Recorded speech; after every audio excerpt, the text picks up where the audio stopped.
Believe it or not, I do read the comments on the videos here on this channel, and I've noticed a couple of common themes from you guys who are watching these videos. Either you are just about to take delivery of a brand new Tesla, maybe you're still kind of thinking about it, or you just placed that order, or you have just taken delivery of your brand new car, and you're looking to get the most out of it. You want to know all the features, what it can do, and learn some tips, tricks, hidden features on exactly how to make the most out of that brand new Tesla you just got. So in this video, I'm going over 11 secrets, hidden features, cool things your Tesla could do that you probably didn't know about, and these are specifically geared towards new owners, those of you who just got your car a few weeks or a few months ago that are looking to really make the most out of it. And I think some of these in here are well-known, that most people know, and some of them might not be so well-known, but are important nonetheless that you should know to get the most out of that brand new Tesla. Starting things off, by now you probably know your phone is your key for the Model 3 and Model Y, and that is soon to be the standard for the refreshed S and X as well. But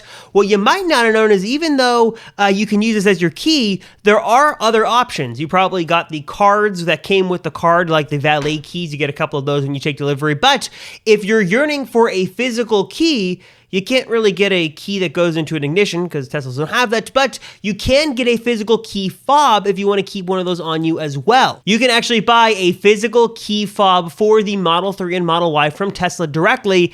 It's not cheap, but almost $200, but it does add a little bit of extra functionality. First is that it works independent of your phone, so you don't need to have your phone on you at all times. Sometimes the phone key can be a little bit finicky, so it's nice to have another solution. And this also does have passive entry, so you can walk up to the car will automatically unlock. It'll kind of sense that the key fob is there and you can go on your way, and it'll also lock automatically when you get a certain distance away from the car. You also can easily open the trunk from the key fob, which is kind of cool, and also it just kind of looks cool. Some people see it as a novelty, some people see it as a way to not have to have their phone on them, or maybe you're switching different phones, you don't want to rely on the phone key. If you're looking for just a different way to get that traditional key fob experience, you can get that through Tesla directly. Just order it online and it can be yours for your all-new Tesla. Tip number 2 is to make sure you get the right adapter for your charging solution of choice. If you're looking to charge at home in your driver in your garage, chances are you've started to look into different ways to do that charging. Now, when you take delivery of your car, you do get the standard Tesla mobile connector, right? That's the word. That basically is on one side the connector for your car, and on the other side through a box is going to be a standard 120 volt wall outlet plug. Now, you can plug into a standard plug and plug into your car and charge your car. It does work like that, but it's going to be very, very slow, and most people opt to go with something a little bit faster, like a NEMA 1450 plug or a dryer plug like a NEMA 1430 or various other wall outlets. There's actually a really useful page on the Tesla website that breaks down all the different connector types and how fast you can charge with your car and what's going to work best. I'll leave that link down below, but you want to make sure you get the right adapter so your car works basically as soon as you get home and want to plug it in, and you don't have to jump through any hoops to try to find the right adapter, because the only way to get one would be to either go through Tesla's online store, which can be a little hit or miss. They sent me like the wrong adapter 2 times. It was a mess. You could go to a service center and buy one directly if there's a service center near you that has one in stock. Or if you're lucky, you might be able to pick one up when you take delivery of your car. These do not come with the cars any longer. They used to give you, I think, a NEMA 1450 adapter when you got the car. That is not standard anymore. So you got to make sure you get the right one before you get your car, just to make things easier. Again, just look up online which one is the standard one that you're going to use, whether it's 1450, 1430, or various other NEMA adapters. Just make sure you get the right adapter connector that plugs into the other end of that box, then plugs into your wall outlet, and you will be good to go to charge your car. Just do this before you take delivery. Save yourself a little time and hassle later on. Tip number 3 is that if you want to use Spotify in your Tesla, you have to have a Spotify premium account. For whatever reason, one reason or another, as of right now in 2021, Tesla is only working with Spotify premium in the car. So if you want to stream music through the actual screen infotainment system, it's got to be through a Spotify premium account. Of course, you can stream any media, including a regular Spotify account,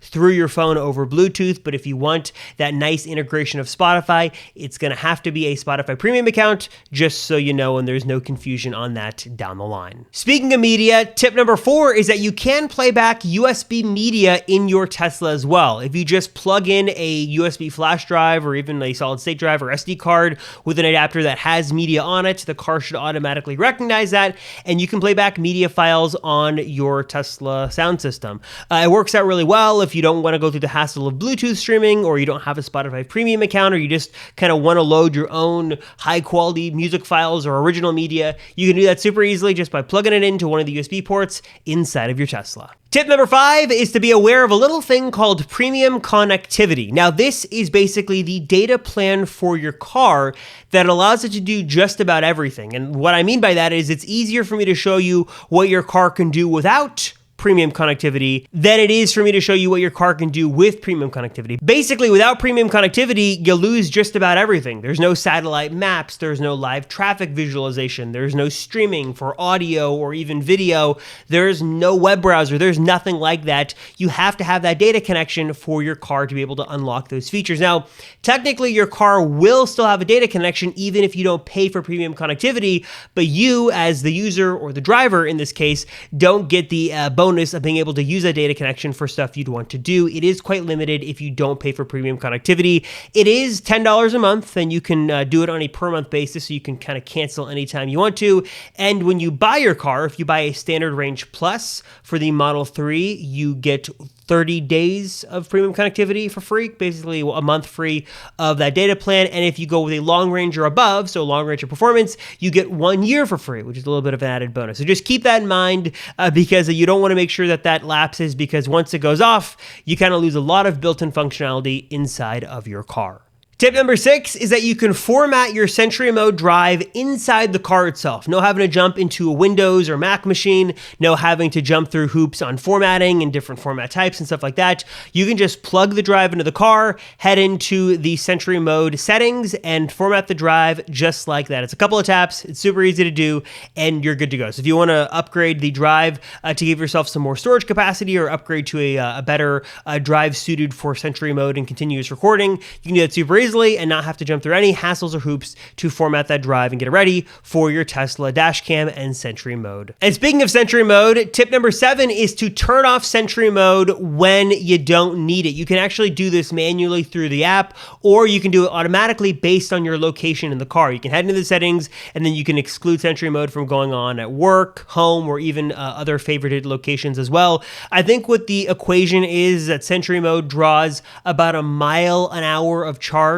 So not a huge deal for a couple hours, or even not a huge deal overnight. But if you are parking your car for an extended period of time, like at an airport, and you have no way to charge it, you might want to turn Sentry mode off, because you could very well drain your battery. So just think about that. That's 24 miles in a day, and you can do the math in terms of how long you intend to leave your car unplugged and kind of running on battery power, and what your charge level is and stuff like that. Just keep in mind that you can turn off Sentry mode automatically just to kind of save battery.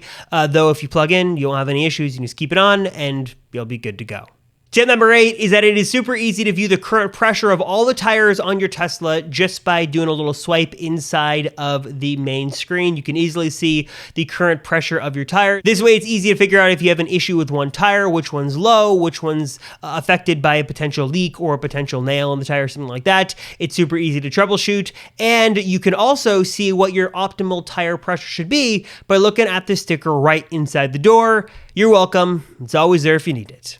Tip number 9 is one I've talked about over and over again, but people really love it, and I'm amazed that people don't know about this every time I show it off, and it is a Better Tesla Theater, better known these days as a Better Theater. It basically is a website that you can go to inside of your car that gives you a full screen experience for lots of other third-party streaming solutions that Tesla does not support natively. So you've got things in here like Disney Plus, you can do full screen Google Maps, full screen Reddit, a bunch of other really cool streaming services right inside of your car, full screen. Use the great quality display and the power of that immersive audio system to kick back and watch some stuff in your car, and basically have more options to stream stuff that Tesla doesn't natively support.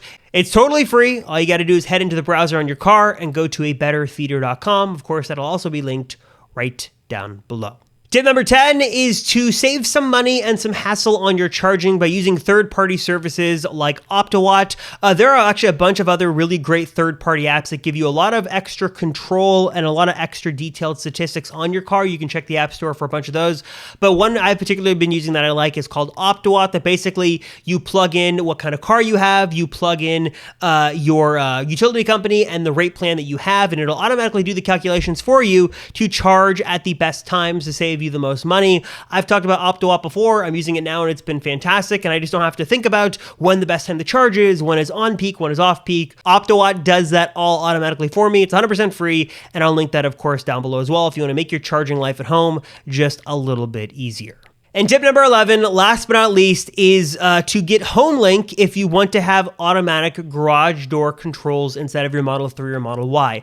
Homelink basically gives you an option to control the garage door that you have and other kind of gates and access things through the car itself. This is a third-party hardware piece that you do have to pay for and get Tesla to come out to install for you. I guess you could install it yourself as well if you know what you're doing, but it is no longer built into the car. So these were on the Model 3s for a while when they first came out. I don't think it was ever on the Model Y, but it's just an extra functionality that you can have, and that is nice. That is not standard anymore, unfortunately. So if you do want control over your garage and some extra functionality with stuff like that, get the Homelink purchased directly through Tesla, and you can get it installed or do it yourself and make things just a little bit easier. And that is it. I know this is kind of a weird assortment of different tips and tricks, but hopefully this helps those of you who are out there looking to do some research on a potential Tesla purchase, or those of you who just got your car and are looking to make the most out of it. What do you guys think? What is a wonderful tip that you would like to pass off to a Tesla owner that you might think they may not know, or maybe just one that's been super helpful for you that you want to share with the community? Drop it down below and we can talk about our favorite tips, tricks, and secrets as well. As always, thank you guys so much for watching. I'm Robert Rosenfeld, and I'll see you next week for the next video.